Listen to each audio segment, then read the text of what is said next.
Hi everybody, this is Barry Schwartz. This is the news we covered over at the Search Engine Roundtable at SERoundtable.com. This is the weekly recap we do. People are watching me live on this screen. You're watching me in the archive version on that screen on YouTube and iTunes. And I thought we'd just get started right away. Today is Friday, November 5th, and this is the news we covered over the past week at the Search Engine Roundtable. The first big news this week is related to a new search engine called Blekko, or I'm not sure how you pronounce it. Basically, this is the latest Google killer. It's, I don't know what you really call it. I think people are calling it the slash tag search engine because the way you search is basically adding on slash tags. So if you do a search for, SEO, and you're looking for SEO forums, it'll be like SEO/forums and stuff like that. It's the way it works.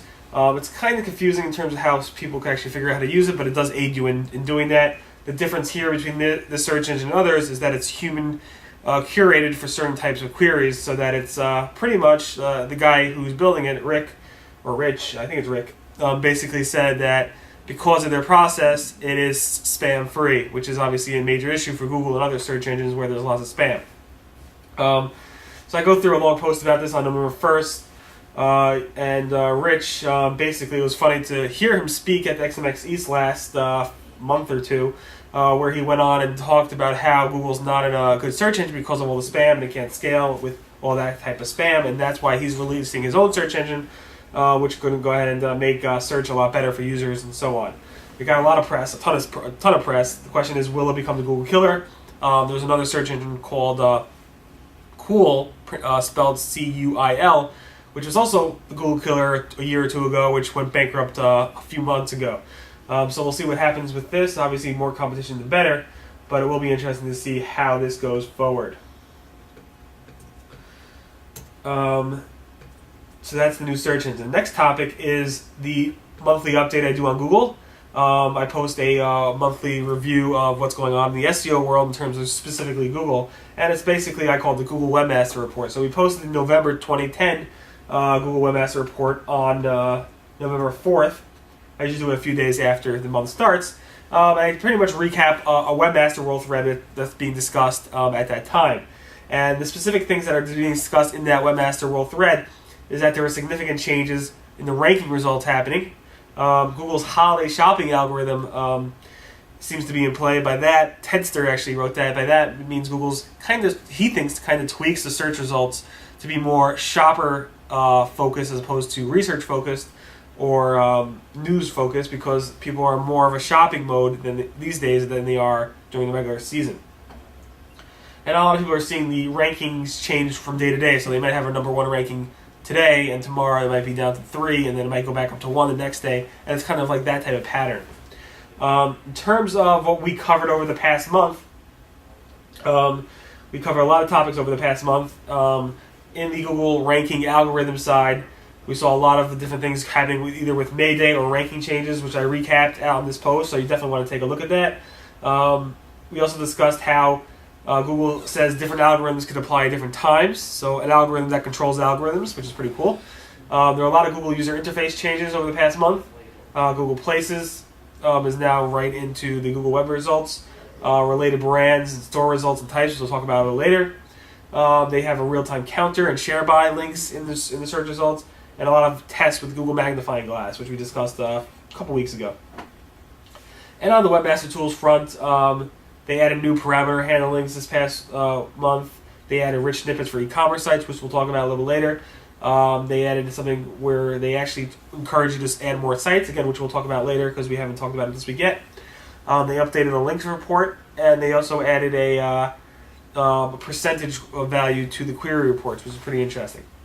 So if you want to learn more about this and what's going on with Google over the past month, November 4th at SERoundtable.com. On the mobile side, Google released Google Instant for the iPhone and Android version 2.2. Personally, I think it stinks. I think it's horrible. I think it doesn't really work well for the iPhone. It might work a little bit better on the Android device. But let me show you my screen. Let me zoom in here so you can see it. So what you see here is basically a picture of the iPhone using Google Instant, and the purpose behind Google Instant is that it actually shows you search results as you type. So the search results are constantly scrolling in as you're typing. The problem with the iPhone is the landscape of the iPhone is fairly small. And basically, if you have it in portrait mode, all you see is a piece of a search result. In this case, I'm showing you an example of a ad. But on the other case is like, if you turn to landscape, you see nothing. All you see are the search results. So it's kind of like, I don't know, it just seems counterintuitive to use Google Instant on a mobile device, especially an iPhone where you actually cannot see the search results as you type. Anyway, it's pretty cool in terms of how it works. It's kind of slow, especially on non-3G networks, but it's there. And Scott Clark in the chat room says, I wish they squeezed the font and the spacing a bit because it's kind of hard to use, and I definitely agree. Something has to be done specifically in the iPhone to make it more user-friendly. On the link side, Yahoo Site Explorer have been having issues in terms of the link reports, and we reported a week or two ago that they had some major issues in terms of their reporting. There was some major outage, and Google, and Yahoo admitted to it. And some people are saying now it's back to normal as of November 1st. If you want more information about that, definitely take a look at that. Virginia in the chat room, thank you for, I think you're on the West Coast. I'm not sure what you're doing up so early unless you moved recently. That might be the new job. Did you move? Anyway, moving on. Brand results. So now if you do a search for specific types of brand queries, not really brand queries, but very generic queries like diamonds or cameras or just very generic types of queries, Google used to show top brands for that query. So if you did a search for diamonds, it would show Tiffany and De Beers and different companies that are very well known for that search. If you did a search for cameras, it would show Canon, it would show Olympus, it would show Sony and stuff like that in terms of top brands. Now Google has expanded that to actually show top stores as well as top types, meaning if you do a search for cameras, it'll show you digital, video, waterproof, instant. If you do a search for diamond, it'll show you yellow diamonds, pink diamonds, cushion diamonds, emerald cut diamonds. It's really a way of breaking down these generic queries to make people be more specific in their search. And when they click on one of those, refinements, it would actually just basically put those keywords into the search result. Let me bring up my screen so some of you can see that right now.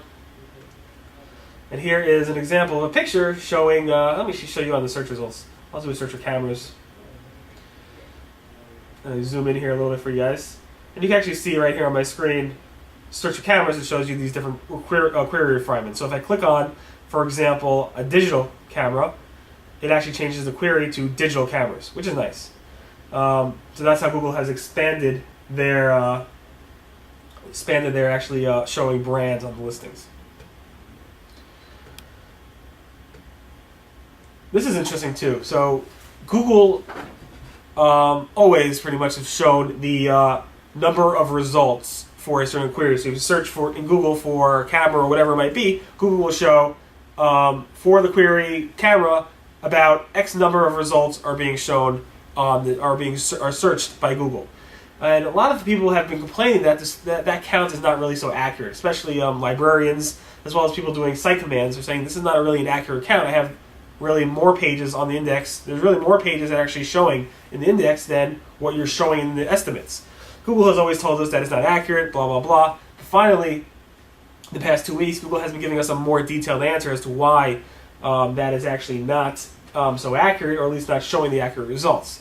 Matt Cutts a couple weeks ago commented on, I believe, on a Business Insider article explaining why.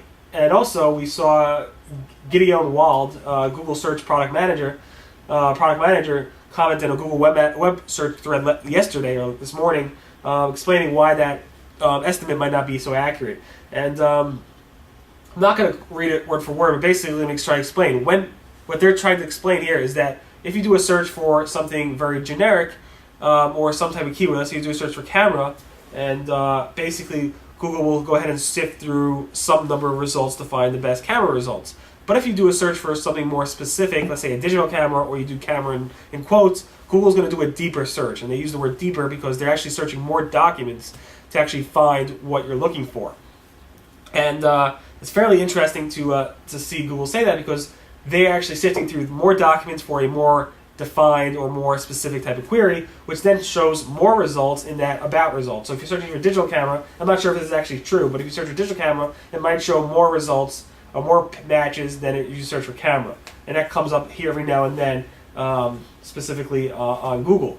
So that's something you should actually know. Just a quick break to show people watching now. I see a lot more people watching live. I'll be looking a lot this way because the camera, the final camera is over there, but you guys are seeing me live in this camera over here. Just so you know. Talking about number of results, Google has added to Google Webmaster Tools, where they updated their link reports a couple weeks ago. They removed back then their total number of links pointing to your website. Google has added it back, and now it's right at the top under the overview. It says total number of links, so you can actually get the total number of links for your website. More information about that on November 1st at SEOroundtable.com.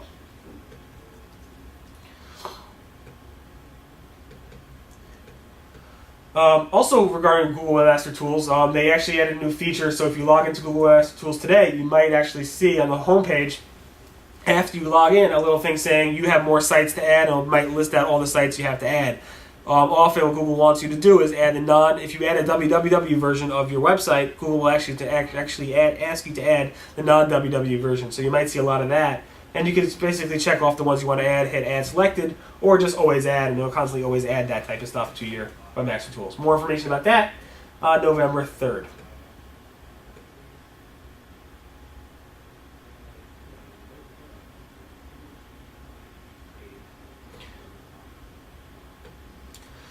Also Google Webmaster related, they added a new rich snippet tag. Obviously the holiday season is coming up and people are going to be shopping a lot, so they added a support for e-commerce sites. There's two ways to add rich snippets to your e-commerce sites. One is to simply do it in your Google base or Google Merchant Center feed. The other way is to actually do it through the markup tags that allow you to do that. You can learn more about that if you're interested on November 3rd at SEOroundtable.com.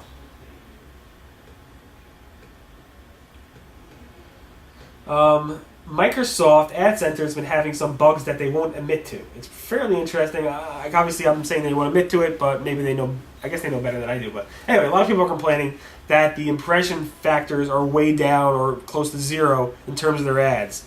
And Microsoft's been saying it's not an issue. Talk to your rep; they'll explain it to you. But nobody's really exactly explaining what's going on. We have a post about this. Microsoft told me to update it that it was fixed last week, but people are still having issues. So I'm not really sure what's going on. We have a post about it on November 2nd that they fixed it, but I'm not really sure if it actually is fixed. If you are having problems with your Ad Center campaign, obviously, if you've been doing Yahoo campaigns and Microsoft campaigns, you have to manage that in the actual Ad Center section. And if you do that, you might want to take a look at this thread over here. Talking about search ads, Google has released a feature that they removed several months ago.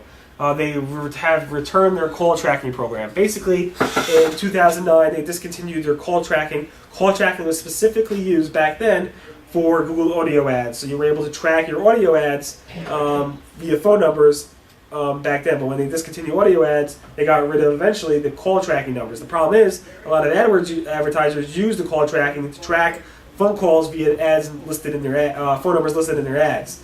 Google has brought that back. They call it now AdWords Call Metrics, and now Google will dynamically create a 800 number or a local number for your ad to track any phone calls made on those ads. Currently, you're not being charged for it, but they'll track it. But in the future, they'll probably start charging you for those ads. More information about that on November 3rd at SEOroundtable.com.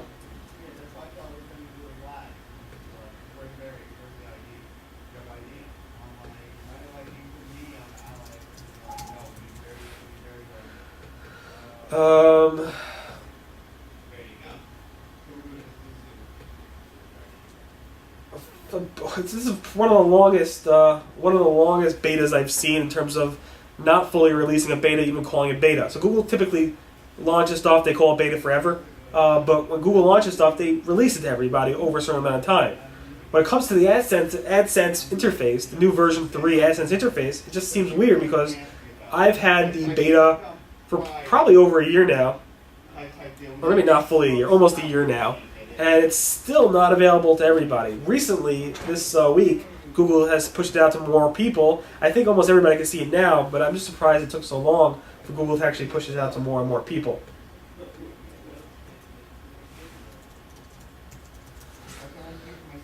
I'm almost done here anyway. Just a couple more things to go. SEO Moz released a survey this week. They polled over 10,000 SEOs and SEMs out there. I have a link to the information in the survey on November 5th at SEOroundtable.com. Talking about studies, we reported on a study released by Conductor, which basically said with Google Instant, people have not changed their search behavior, meaning they're not searching any differently than they were before, which is pretty interesting. For more information about that, November 2nd at SEOroundtable.com. I always thought that there was no way to figure out a way to find the date or approximate date for an image, a satellite or a image on the Google Maps. And technically you can't if you go to Google Maps, googlemaps.google.com, you cannot find the date, but Dave at Google said you actually can do this in Google Earth. Google Earth displays the approximate date of the displayed imagery in the status bar at the bottom of the 3D viewer. So if you want to mouse over that location, this information is depicted in that section over there. So it's pretty interesting. If you ever want to find a day for an image taken, you go to Google Earth and you can actually get that over there. Talking about Google Maps, this is somewhat funny but somewhat serious and major, and it's just amazing what's going on here. Basically, Matt McGee at Search Engine Land covered this yesterday, but Nicaragua and Costa Rica are kind of in a military dispute because Google Maps got the borders wrong, and nobody will argue the maps on Google Map, the borders on Google Maps is actually wrong between Nicaragua and Costa Rica, but a military commander in Nicaragua actually went ahead and used Google Maps to say, hey, this is really our territory. They brought their troops in, took down the Costa Rica flag, put up their own flag, and they are now camping out over there. I guess waiting to do what's next. It's fairly somewhat comical, but at the same time, it could be a serious military issue for the two countries. Google Maps has yet to update their maps for that, and it's just interesting how something like this could be taken so seriously, and how somebody could actually use a bug in Google to actually cause cause some type of military conflict. Fairly interesting, in my opinion. Almost done. Just two more things. We live streamed the Blue Glass Florida conference. It was a really nice conference. Probably about 150 to 200 people at that conference. It was 2 days, one session at a time conference. A lot of stuff going on. We do have live blog coverage of it, but we streamed using this type of software via my iPhone most of the conference, or a lot of the conference, for people to watch live. We can't do that for other conferences. They don't allow it, but this conference allowed it, so it was very nice. It was a good time. It was in Florida, and I'm back already.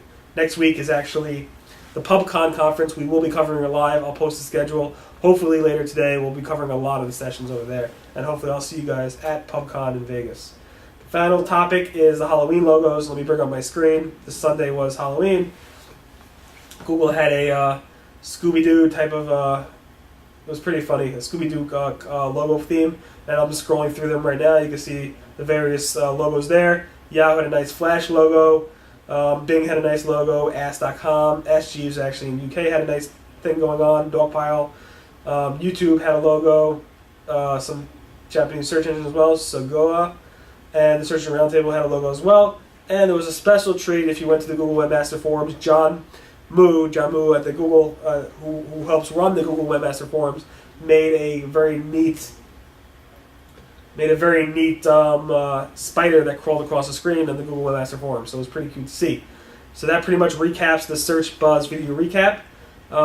Thank you guys so much for listening and watching, and we'll have you guys tune in next week for the next Search Buzz video recap. Again, I'll be at PubCon pretty much the whole week, and I'll see you guys Friday to do the recap then, and hopefully you guys have a great weekend and speak to you guys then. Thank you very much.